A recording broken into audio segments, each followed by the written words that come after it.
เราล้วนพงเผ่าศิไลเพราะฉะนั้นชวนกันยินดีเปรมปรีมีใจเรียกตนว่าไทยแดนดินพื้นใหญ่มิใช่ทาสเขาก่อนนี้มีแค่แต่นับว่ากว้างใหญ่ไว้พี่เลือกที่แลกเอารบไม่หวั่นใครมอบความเป็นไทยให้พวกเราแต่ครั้งนานการเก่าชาติเราเขาเรียกชาติไทย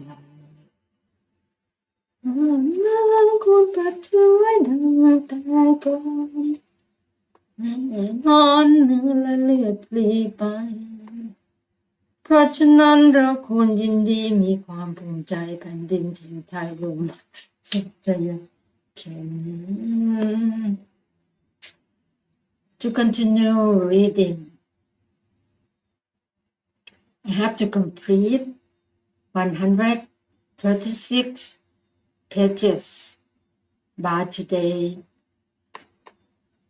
This reading out loud is to learn and improve English reading skill and to educate the Buddha's teaching via the Buddhadasa Bhikkhu's book titled Handbook for Mankind.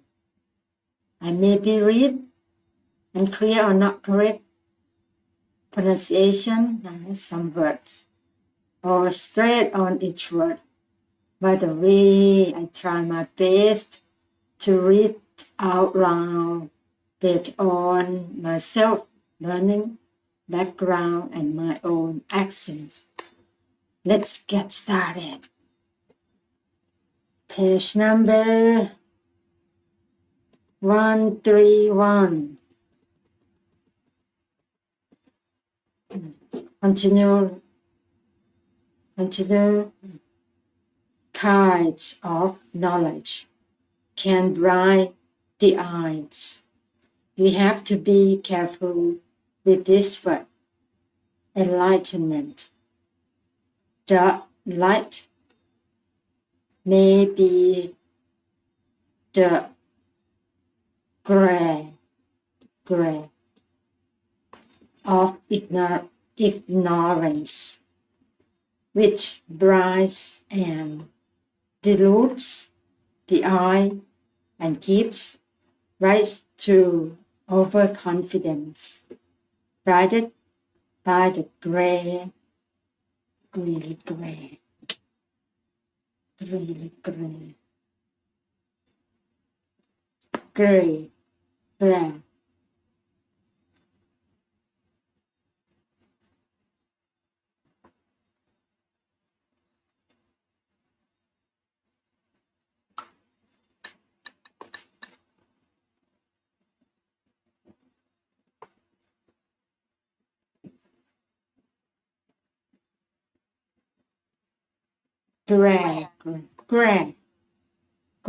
เป็นแสง gray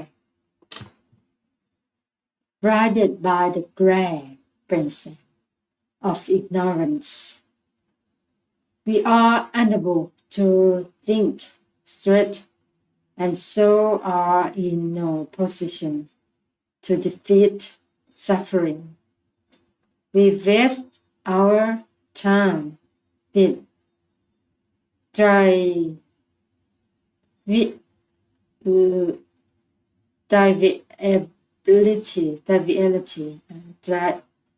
trivialities, non-essential things unworthy of our respect.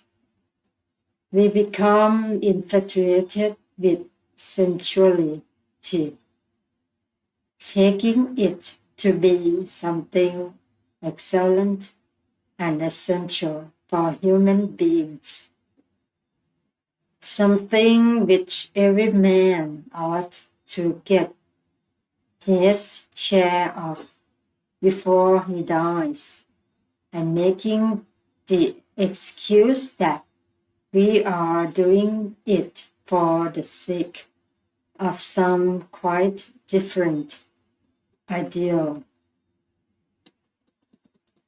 The hope for rebirth in heaven. It's founded on sensuality, attachment to anything whatsoever. Particularly, sensuality comes about because ignorance has enveloped the mind, cutting off all means of escape. It several places in the text. Ignorance is compared to a thick shell covering the whole world and preventing people from seeing the real light. The Buddha placed ignorance last in the list of the 10 fetters.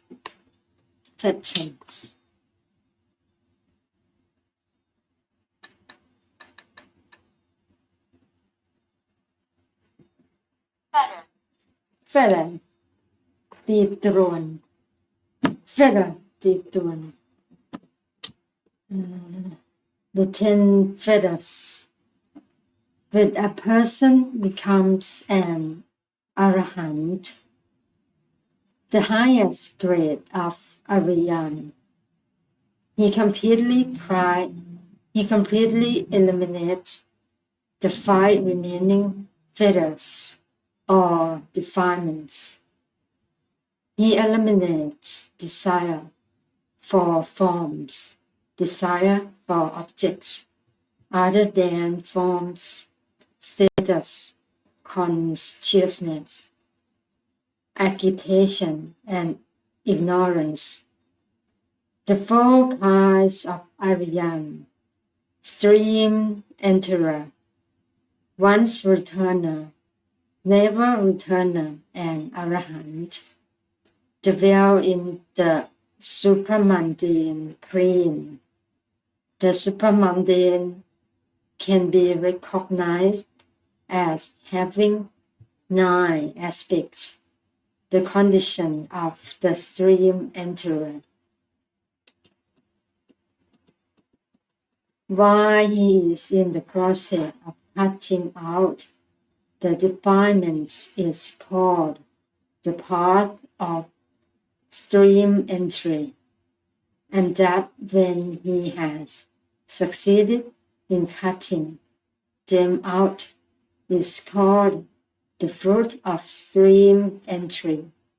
Likewise, there are the following pairs: path or fruit of once returning, path and fruit of never returning, and path and fruit of arahantship in all 4 pairs. These, together with nirvana, make up the 9 aspects of supramundane for an individual in the supramundane plane.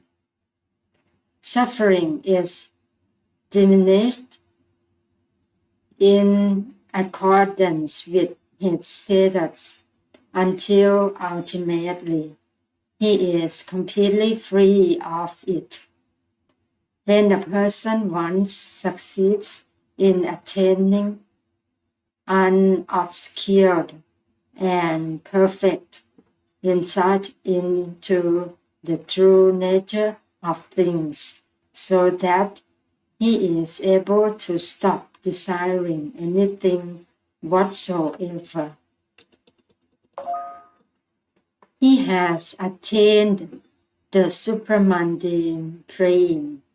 His mind has transcended the worldly condition, and when he has completely and utterly relinquished all the mental defilements, his mind is rendered permanently free of all those worldly things which formerly Formerly,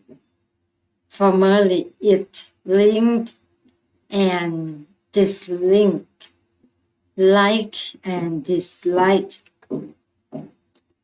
Nirvana is a condition not in any way comparable to any other. It is unlike any worldly condition. In fact, it is the very negation of the worldly condition. Given all the characteristics of the worldly condition, of the phenomenon existing, the result of completely cancelling out all those characteristics is nirvana. That is to say, nirvana is that which is in every respect precisely the opposite of the worldly condition. Nirvana neither creates nor is created, being the cessation of all creating. Speaking in the terms of benefits, nirvana is complete freedom from hellfire. Scourging, scourging,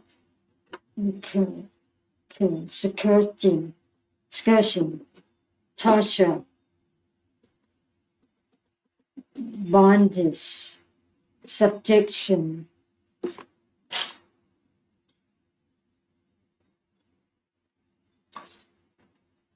and thraldom, thraldom,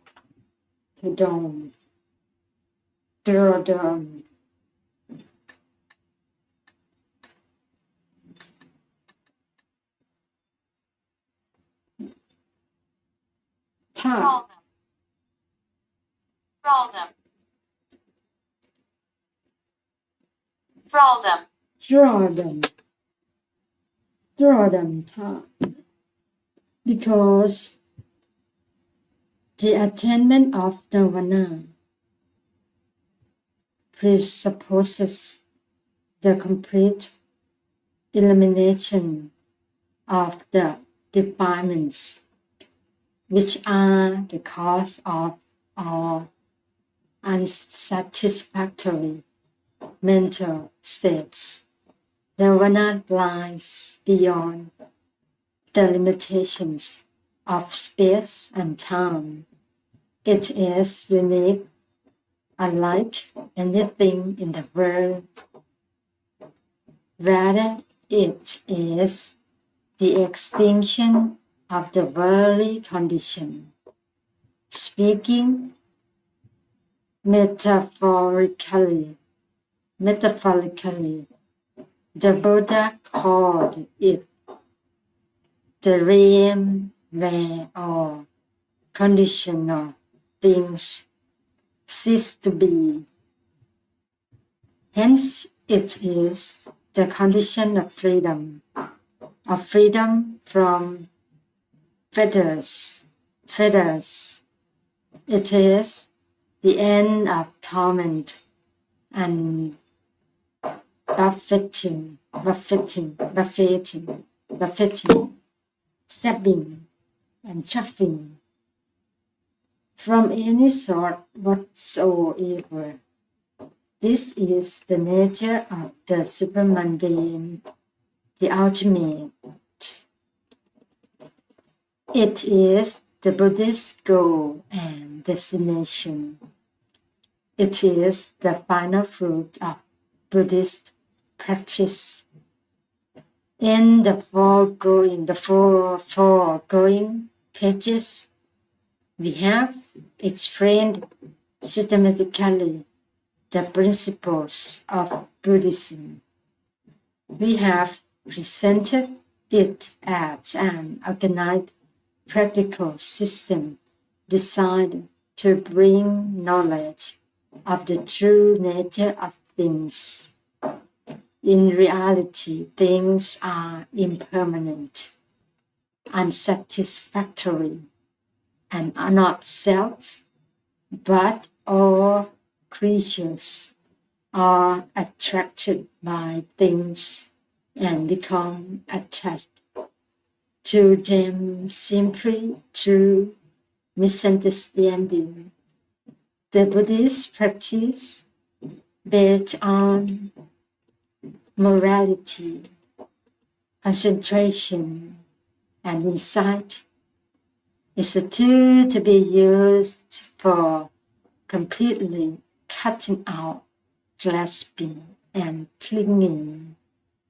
The objects of our clinging are the five aggregates: body, feeling, perception, active thinking, and consciousness.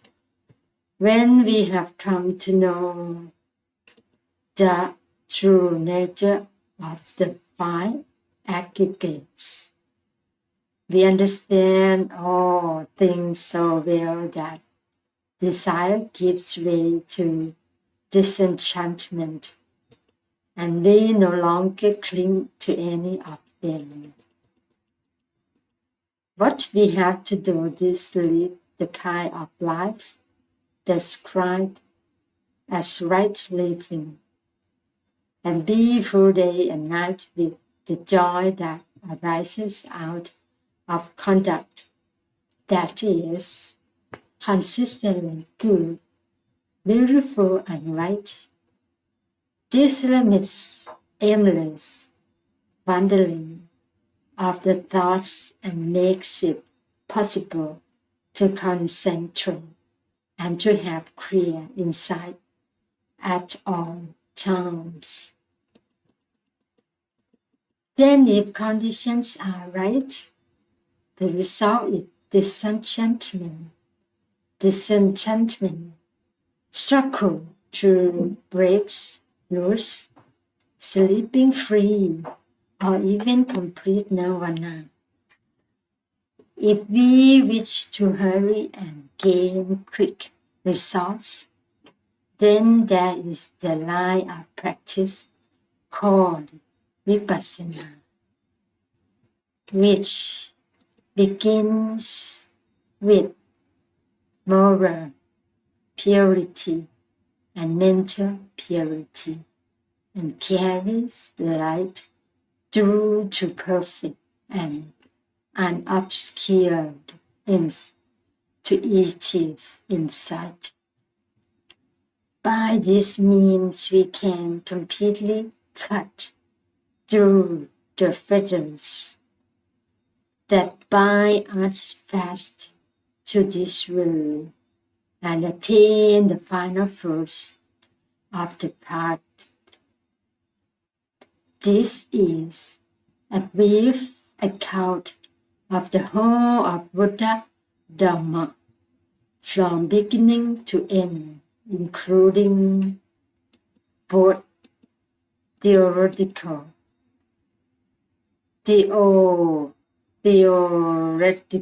and practical principles, and covering the entire subject right from the first steps to the final fruit. The whole story ends with nirvana. As the Buddha said, all Buddhas recognize nirvana as the highest good. So it behoves us to practice in order to realize and attain that which should be realized and attained. Doing this, we shall deserve to be called Buddhists. We shall gain insight and penetrate to the real essence of Buddha Dharma. If we don't practice Buddha Dharma, we shall only know about it and shall lack any true insight. It rests with each of us to practice introspection, observe and understand his own imperfections, and then try to root them out completely. Even if one is only half successful, some clear understanding will result. As the defilements are progressively eliminated, their place is taken by purity, insight, and peace. So I advise and beseech, beseech, beseech,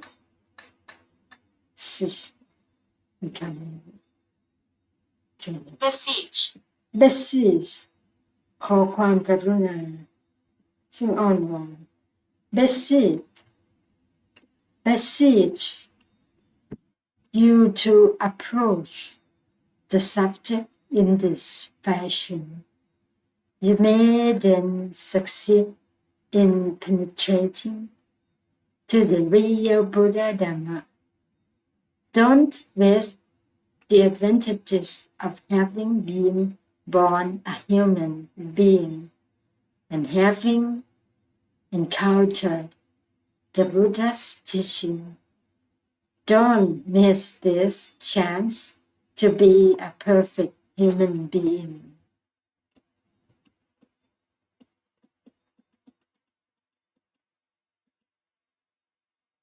Until the page number 136, Handbook for Mankind by Buddhadasa Bhikkhu, translated from the Thai by Ariyananta